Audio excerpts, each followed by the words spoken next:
Welcome back into Occupy Democrats, and on the Sunday of Thanksgiving weekend, it isn't common that a lot of us take a moment and account over the year, how it's been, look to planning the rest of December and the holidays and the new year. And in this breaking story regarding Donald Trump, I'd like to go down a little more human road regarding our 47th president. And if you're with me on wanting him out, subscribe to the channel. But let's understand that Donald Trump doesn't know how to spell a lot of words. He certainly can't spell the word empathy. And as we account on Thanksgiving, let's remember his thoughts regarding this. And, largely when you talk about SNAP, you're talking about largely Democrats. But I'm president. I want to help everybody. I want to help Democrats and Republicans.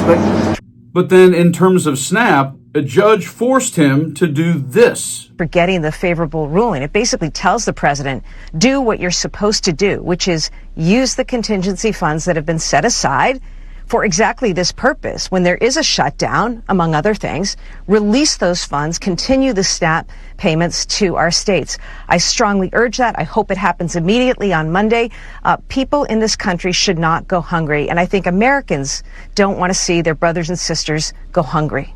And let's bookend that back in January when he killed the USAID program out of, for what reason? This. And they have shut down immediately all of the evaluations taking place of USAID efforts all over the world. This has nothing to do with evaluation. This is about termination and obliteration of the major foreign aid programs of the United States of America. Because Donald Trump, in this breaking story, he'll spend money on whatever he wants, or more notably, not spend it to help anyone. This. Guys, listen to this. Nearly 500 tons of emergency food set on fire. Remember all that foreign aid President Trump froze in January? Well, shipments of high-nutrient biscuits have been sitting in a Dubai warehouse for months, set to expire mid-July. And rather than deliver them to the children in Pakistan and Afghanistan that they were intended for, the Trump administration gave the order to burn it. Seriously, at the end of Thanksgiving weekend, what kind of human being do you have to be when money's already been spent, food's already been shipped, but you're just going to let it spoil and burn it while children starve? Who are you? Now, we're talking about enough food to feed 1.5 million children for a week. Yeah, and of course, Donald is wrong about it being mostly Democrats on SNAP. When you're talking about SNAP, if you look, it's largely Democrats. They're hurting their own people. Thank you very much, everybody. But set that aside for the moment, and in this breaking story, let's understand when it comes to his greed and his selfishness, I want everyone on the end of Thanksgiving weekend to realize what he's costing taxpayers playing golf. This. Trump's golf habit is costing taxpayers a fortune. The president is setting records on the golf course, though not the kind he's likely to brag about. President Donald Trump's love of golf is costing U.S. taxpayers an eye-watering amount that far exceeds his first-term spending. New analysis by HuffPost found that Trump's beloved hobby has already cost American taxpayers nearly $71 million since his return to the Oval Office in January, and is expected to total more than $300 million by the time his second term ends. If that figure turns out to be accurate, it would be nearly double the $151.5 million Trump spent on similar sporting outings while in office between 2017 and 2021.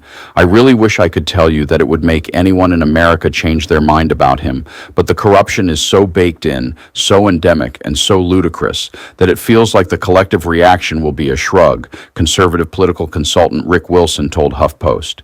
It's one more example of Trump defining the presidency down, way, way down, Wilson continued. HuffPost's analysis is based on a Government Accountability Office report on the cost of 4 of Trump's golf trips in 2019 and has not been updated for inflation, indicating the true expense is likely far higher. The website didtrumpgolftoday.com claims Trump's golf trips have already exceeded $107 million in public spending this term, with the president having spent 24.4% of his time in office on the green. However, figures are hard to verify, as not all trips are officially confirmed by the White House. Most of Trump's golf trips have been made to the president's own private course in Palm Beach, Florida, near his Mar-a-Lago residence, and have also included visits to his courses in Bedminster, New Jersey, and Aberdeen, Scotland. Travel and security are the major expenses, with the challenges of securing Mar-a-Lago raising costs in particular. Trump's use of Air Force One for trips between Joint Base Andrews in Prince George's County, Maryland, near the White House to Palm Beach International Airport in Florida, cost $273,063 per hour. In total, a 4-hour round trip will cost taxpayers $1.1 million. In addition, the president reportedly has a habit of overcharging at his hotels while traveling, forcing Secret Service agents who are there to protect him to pay as much as 300% more than the standard rate in order to stay nearby. The Secret Service were forced to shell out $300,000 to stay at Mar-a-Lago alone during Trump's first term on his 146 visits made to the luxury resort. A Democratic House Oversight Committee report on the president's use of public money for personal gain described his first term in office as the world's greatest get-rich-quick scheme. By comparison, President Barack Obama is estimated to have spent a total of $90 million on golf trips and family vacations combined during his 8 years in office. Trump frequently criticized Obama's time on the green, often tweeting whenever Obama took a break that it was a bad look for a president. While our wonderful president was out playing golf all day, the TSA is falling apart, just like our government. Trump wrote in 2016, "I'm going to be working for you. I'm not going to have time to go play golf," he said the same year. Trump's lavish use of public money on his own entertainment does not stop at golf. In recent months, Trump has hosted a number of luxury private functions, including the newly minted Rose Garden Club in the paved-over White House Rose Garden.